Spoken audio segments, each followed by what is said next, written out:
الآن سنعرج مشاهدينا لتفاصيل هذه المقابلة والصراع الذي سينطلق بعد لحظات. نذكر بأنه لقاء مهم، لقاء ودي، لقاء إعدادي، لقاء تحضيري بالنسبة للطرفين مع البطولة العربية المقبلة بالمملكة العربية السعودية. وأيضا ما ننسوش بأنه لقاء بطعم النهائي القوي اللي كان في النسخة السابقة واللي تمكن من خلاله المنتخب الوطني المغربي من ضمان لقب المشاركة العربية والبطولة العربية. التشكيلة الخاصة بالمنتخب الوطني المغربي يدخل بالاسماء الاتيه: رقم 12 رضا خياري، باقي الاسماء رقم 10 سفيان مسرار، 11 بلال بقالي، 3 انس العيان، سفيان بوريت رقم 6، محمد شريدو رقم 1، هنالك جواد يوسف رقم 4 المنتخب الوطني المغربي. وهناك نشوفوا البدايه ديال خياري رضا من الخبازات قنيطره، الشعراوي سفيان.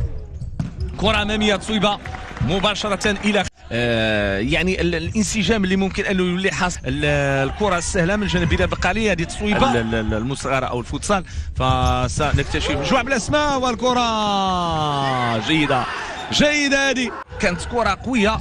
ما تحدش الصوره الماضيه اللي قلت هنالك نفط الوسط، نفط الجنوب، فريق نادي الشرطه، نادي ايضا نادي المرور، نادي الي، لاعبين الكره ديالهم بواقعيه. كره ممتازه كانت ممكن ان تكون في المرمى.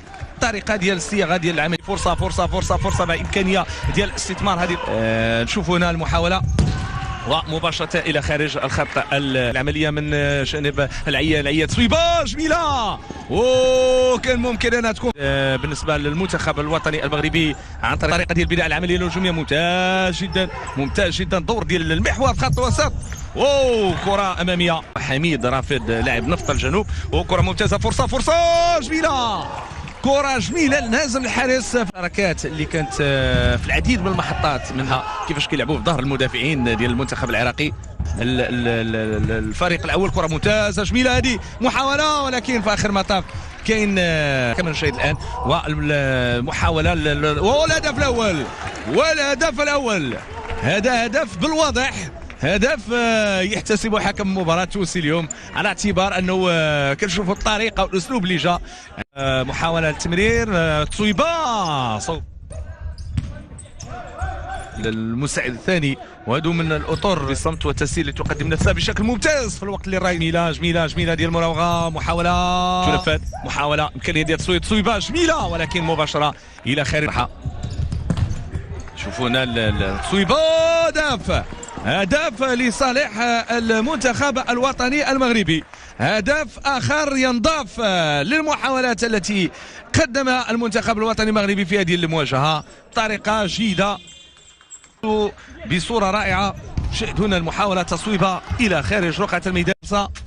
هيا إدريس رئيس فني العراقي يحاولوا ما امكن الان يلعبوا كره الدن لان يعانق مراكز افضل. سبلو الف حساب. لماذا؟ لانك تواجه. ذكر بين المنتخب ولا مره ثانيه لصالح المنتخب الوطني المغربي. يلاحظ كاني بيدون المغربيه. فرصه مراوغه الحارس غادر من المرمى ديالو، جميله، استثمار من امثال اسماعيل الجهه اليسرى، فرصه جميله، بناء العمليه الهجوميه وتدخل السبيل الان غير ايجاد الحل.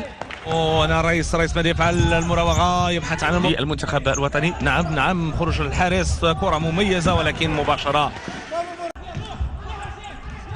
اماميه ضائعه. الحكم يتدخل، يقولون الانطلاقه في الخط الامامي، المراوغه، دخول داخل منطقه الجزاء، ولكن الحكم يتدخل ويقول هنالك مخالفه على مقربه من منطقه.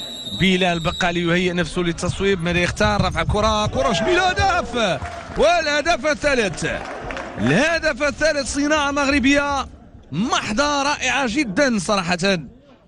طريقه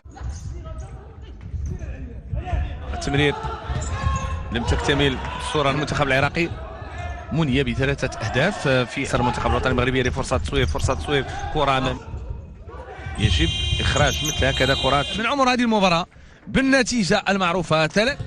رجعت من جديد عراقيه، طريقه القيام بالمراوغه جميله، كره مغربيه، فرصه هدف رابع ياتي في هذه المباراه. وبطريقه رائعه ايضا من الشعراوي وجها لوجه امام الحارس مع تحقيق النتائج المرضيه، وخاصه من جديد التحضير امكانيه الاستثمار من الجهه اليمنى في اخر مطاف صوبه. هل بالامكان ان تاتي الحلول دي وادي كره من الجهه اليمنى تصويبه والحارس ما كان مناسب. اول رده فعل، اول اختيار المنتخب الوطني المغربي. مرور جميل، فوسيه جيده واستثمار للاعب بشكل الاروع. هذه شوفوا لنا الاعاده ديال الهدف.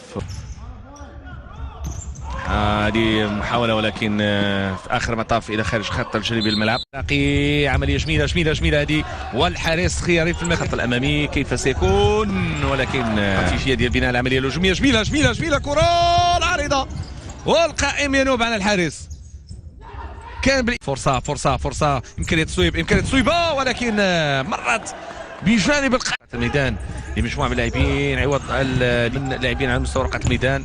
هنالك امكانيه الوصول العراقي امامي، تصويبه مباشره الى ان يتغير في اي لحظه. نعم، كره هجمه مرتده مضاده، فرصه من الجهه اليمنى امكانيه الاستثمار، لانه بامكانها ان تكون بهجمه مرتده مضاده سريعه. خياري المنتخب العراقي.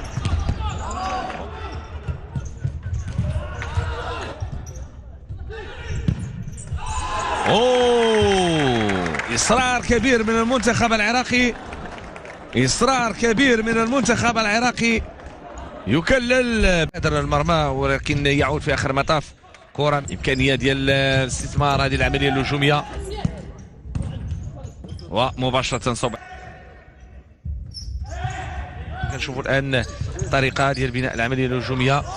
لقاء ودي امام المنتخب العراقي، كره اماميه. هذه محاوله من جديد، المنتخب العراقي تحرك الجوله الثانيه نعم، ولكن التغطيه الدفاعيه مهمه وجميل جدا.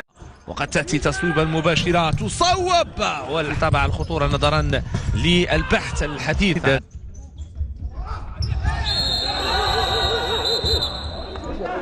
مخالفه، وهنا يجعل المنتخب الوطني المغربي يكون افضل. هدف باللاعب البديل والحارس البديل غيث ريان. التغيير كان جميل من بوزيد لخالد للكرة الأمامية، ولاحظوا ردة الفعل المغربية التي لا تتأخر لا تتأخر. قلت الدقيق سيغير استراتيجية اللعب وسيبحث عن تأمين النتيجة.